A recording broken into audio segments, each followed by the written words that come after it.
This is Qualita, that's Qualana Namoya, and we are Build a Sister Up. We are coming to you on, today is Tuesday, actually, August 2nd, August 2nd. So believe it or not, we are in the month of August.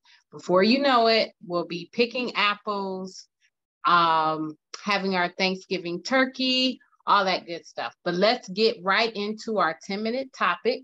We have a pretty good 10-minute topic for today. So I hope you all are ready for us. The 10-minute topic of today is, what are some interview questions you are asked? What are some questions you are asked at an interview? And I can go first. Interview questions that are typical that I'm asked is, describe yourself, tell us about yourself. And also, why do you want to work for this job? Why should we hire you? What would you say your greatest strengths are, your weaknesses are? Why did you leave your last job?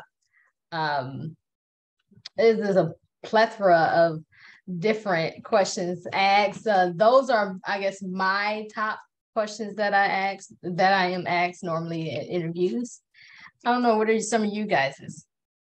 So how do you handle many different projects or deadlines? How do you prioritize certain issues?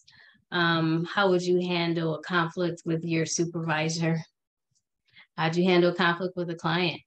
How would you handle a conflict with someone who is in authority over what your assignment, the outcome of the assignment will be? So yeah, lots of different questions. So those are good questions, but for people out there that might be watching it, that might have up and coming interviews, how would you answer some of those questions? Because, a lot of times when we go on interviews, we stumble over, we're ready, we go to bed early, and because that'll be our next topic. We'll talk about that. But anyway, you know how sometimes you go to bed early and you review these questions, you go on YouTube and you try and, get good answers. But when they ask you, you start stumbling. So how would you answer the question if someone asked you, what is one that sticks out? How do you handle conflict? Normally, I'm truthful. What I would do in this situation, I'd just be truthful. First, I would assess the situation and follow policy, whether it's to tell a manager or whether it's just to remain calm in the situation, ask questions, try to eliminate the different attitudes in the atmosphere, anything like that. Just try to calm down the situation. Yeah, that's a good one. So yeah, what are your questions? Well, my question is that, you said a lot of them. Why should we hire you? And sometimes, when employers ask you, why should I hire you? To me, you want to sell yourself, but don't draw a picture that you really can't draw. Basically, don't say outlandish things, and full well you're not going to do it, because sometimes, not all the time, they may go ahead and hire you based off of what your answer is. So sometimes they will be looking at you thinking, okay, I thought she said she was an honest person. Not saying you're going to say you're an honest person and you're not honest. I hope and pray that you are an honest person. But that's one question they do ask for you to describe yourself, or describe yourself. That's another question. Can you describe yourself? I've had that question asked too. And you're sitting there thinking like, I know how to describe myself. And then you'll say, would you ask them, what do you mean describe myself? Or how should I describe myself in the place of employment? Or could you go further? I've been asked that question before. How did I respond to that? I don't remember. But first of all, I know one thing I did say, I'm an honest person and I'm a reliable person. That is something that employers, they do want to hear, that you're a reliable person on time, you know. Far as deadlines, they've asked me that too. If you've had a deadline to meet and there was other obligations that you had to meet also, what would you do? Which one would you do first? Would you complete the deadline project first, or would you, I'm trying to think off the top of my head, or would you do, help me out, let me think. I can't even think. See, that's what happens in the interview. That is what happens. You lose your train of thought sometimes because you have a lot on your mind. Yeah. You're so you forget what you're thinking about, and it's like, yeah. So yeah, one, I guess, when you're answering the questions, sometimes you will forget and lose your train of thought, like I just said, I guess. But it's good to take a pencil and pad in there sometimes and just write them down, because sometimes employers like to throw two-part questions at you. And you can easily forget that second question when you're answering the first. And sometimes interviewees will be like, oh, let me answer the second one first. I like that. Let me revert and just answer it the way they asked you, you know. So just like me, I totally forgot what I was saying. I was on the road. Right. But it happens when you're in interviews. It really does happen like that, because you're sitting there, you're nervous, you're thinking, I want to say the best things, that give the best answers so they will hire me. And sometimes you stumble over your words. You know, I do that. I get nervous too. So, So another thing too is to remember your audience. I guess I would keep my answers like to 2 minutes or less, actually, because you can, you know, lose your train of thought once again, but also you can lose your audience. And that's just in general too, when you're just speaking to people. Stop speaking so much because, or just talking so much, because people start to tune out. Okay. So in the comments, Marcus says, I'm already shopping for Christmas gifts. Yeah, this year is insanely going by fast. Going by fast insanely. He also said, you shouldn't hire me. Why not, Marcus? You would be a great candidate for hire. I left my last job because they asked me too many questions. So who said that? It's with Marcus. I left my last job because they asked me too many questions. My strengths are sleeping with my eyelids open. Marcus, I don't think they're gonna hire you for this job.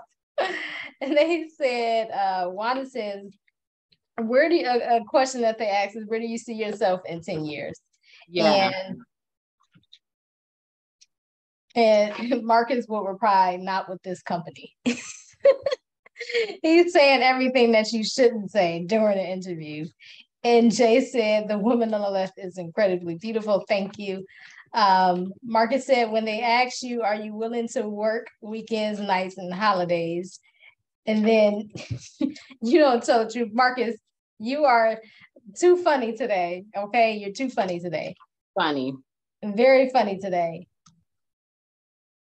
Get your employer to say your name several times. Psychology. Be personable. Now he's getting serious. He's saying be personable. Keith says, what are three of your strengths? That's definitely a question that they always ask. And he said, what are three of your weaknesses? And yes, they always want to know about your strengths and your weaknesses and how it would pertain to their company, how it could fit in with their company. But your interview, I was told, I forgot when, it was either in later schools or earlier schools. I really can't remember. They're all like mixed up and close together. But I was told that tests and interviews are your time to show off. Other than that, don't show off or brag on yourself. But during interviews, brag on yourself.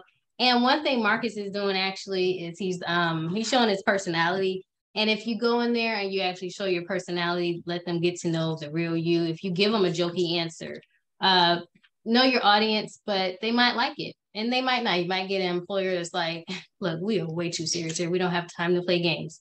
Right. Or you might get an employer on the other hand, like, We need that. That's you know, we need that's the stuff we need. I wasn't looking for you to answer questions. I saw your resume. But yeah, you actually show your personality no matter what. It's good to learn body language. Learn body language and know what the employer is looking for through body language. Mm-hmm. Always maintain a good demeanor. Just be confident about yourself. You know, have your back straight. Look them in the eyes. Give them a nice look. Don't try and be like sexy or anything to seduce them or anything like that. Depends on the job. Yeah. What kind of job would you try and seduce them? Depends. Marcus said people enjoy working with people with who they enjoy working with. Mm-hmm. That is true. It's a mouthful, but that is true. Don't curse. Don't curse during an interview. That's not good. Unless the employer is cursing too, then maybe, you could add some flavor to it. And wear appropriate attire. Definitely you want to wear appropriate attire for the job. That's what we're going to talk about on Thursday, what you should wear at an interview. Because trust me, I have seen some pictures on Facebook of people are saying they're about to go out for an interview. And I'm like, where is she going to work at? Another thing too, you should also research the company that you're interviewing for. Research, because that's one thing they will ask you, do you know anything about this company or this position or, and if you have some background on that position in the company, sometimes that'll help you get in. I'm not saying all the time, but it may. Now, this is, I guess, personal questions, like fun time, ladies. How many interviews do you all believe? Can you guesstimate you've been on? How many jobs didn't you get after the interview? How many do you know you actually failed? I've been on so many interviews in my lifetime. Probably at least, 15 or 20, and I'm just throwing one out. And I probably got a offer way more than I've gotten denied, should I say. That's the good thing about it. Have you always gotten like, we offered the job to someone else? A follow-up? Initially at the time of the interview or later on? Like later on. Because how many times have they told you during the interview, look, you ain't got this? Well, yeah, not during the interview, but more like during the phases of the hiring process. Like I would probably hear, you didn't get the interview, we already gave the job to somebody else or something like that before an interview was ever even offered. Jerry says, tell me about a huge mistake you made and how to respond. That's a good one. That's definitely a good one because it shows how you can overcome perseverance, how you can overcome certain things. Michael said research. And that's right, Qualita, you were saying research the company.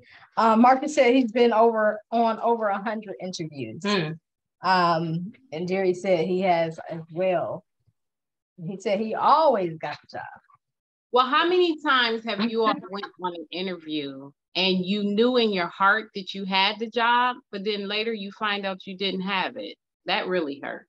That has happened to me before. It's like, you're in there, you're laughing with the employer, you're joking, and later you find out they didn't like me at all. So that happened once to me. It's happened before. But and the other thing too is this is good for teenagers going for the first interview, but it's also good for people changing careers. Like if you complete a certain degree, and you're going for your very first interview in that field, you're gonna have to change your mindset from I was a teacher before, and now I changed careers and now I'm in IT. So you're gonna get different questions. So you gotta think about that's going along with the research of the company and the type of questions they're going to ask. That's true. Marcus said that happened to him once before also. That's true. It happens. You really, you have to think as if you're already hired at the position. So you have to act as though you already have the job. I mean, that should help too, but don't say to them, look, I'm gonna have your job. I'm so good at this. That goes along with you might get an answer like, well, you're overqualified, you know? So what do you all do when your last interviewer said you're overqualified before you get to your next interview that is like exactly the same type of job you apply for? Because when you apply for jobs, you're like applying in batches, especially when you're unemployed, you're like applying, like apply. And you might get a whole bunch of interviews for the same job. So, and automatic application like Indeed, things like that allow you just to easily apply for the same type of jobs. So when you hear you're overqualified or you hear negative feedback from one interviewer, take that and change it up a little bit for the next, before you get to the next interview. All right. I was interviewing at Subway before. This is, of course, when I was 19. They told me I was overqualified. I'm like, are you serious? So that's one thing you don't want to say. I did. I was upset. It's like, it's Subway. Are you serious? You had a bachelor's and master's degree, right? Not at 19. Oh, you said 19. That's what they told me. I mean, you would have thought I had one, but she told me I was overqualified. And I said, because I worked at Silverman's, that was a store back in the day, Silverman's and Burger King, and I was overqualified. I really think she didn't want to hire me, but that happens too. So don't be discouraged. Never let anybody discourage you just because you don't get the position you want. Shoot for the stars, baby. That's what I say. I've never been told I'm overqualified because I always apply for these jobs, these jobs that, you know, I of course check my credentials and make sure they are up to speed with the qualifications required. But I apply for jobs that I want to actually work, that I think I'll be happy working. So that's what I do. But I understand when you need a job and you need to change positions or something going on at your job right now, you just got to get out of it and just apply for any old thing. But still, in those instances, shoot for the stars. Shoot for something that you'll have your name on no matter what the qualifications are, unless you need some kind of license. Other than that, just apply for these jobs that are out of this world that you actually want to do.